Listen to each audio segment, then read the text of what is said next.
A person that's 60 years old, fascinating detail, isn't it? A person that's 60 years old requires 3 times the light than a 23-year-old requires to see something, and I can attest to that myself. I'm not that old yet, but I require a lot more light than I used to see things. So lighting things is very, very important. One of the downsides to the warehouse look we talked about is that sometimes this means people using dark ceilings. One of the options to do is, if you're going to have a warehouse look, just use a light colored ceiling.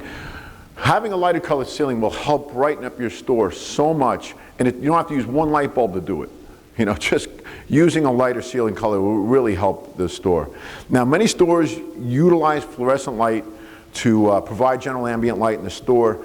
The problem with fluorescent lights, and we see it a lot because I do a lot of proofing of catalogs and marketing materials, everything under fluorescent light looks a little greenish. The light tinting it doesn't replicate light at all very well, and it can throw off clothing colors. Clothing will look one way under a fluorescent light, but certainly look much differently under natural light or halogen lighting. They do have some upgraded fluorescent bulbs which can be a little better color rendering.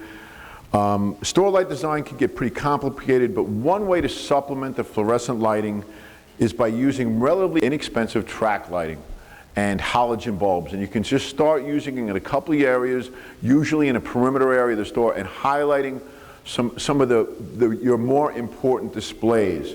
This not only makes your product look better, but it creates a more inviting shopping atmosphere. Track lights are generally used in store windows and around the perimeter of the store to highlight displays. When using track lighting, MR16 halogen spot bulbs are highly recommended.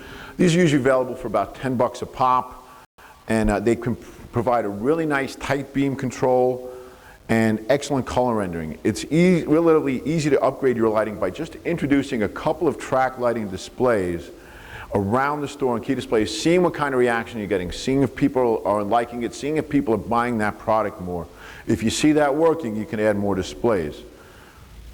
Now, here's a really nice example. This is a New York City fashion store called Sloppy Joe's, and they're using actually incandescent lighting here with a reflective ceiling. And if you can see, there's very, very heavy lighting around the perimeter of the store where they have their most important, you know, most of the time our most important displays should be around these walls. So this is really, really well lit. And you can see, even with our clothing, one of the problems we have, if you sell Army Navy clothing, it's dark. It's blacks, it's olives, it's camouflages. So lighting this stuff up properly really, really helps.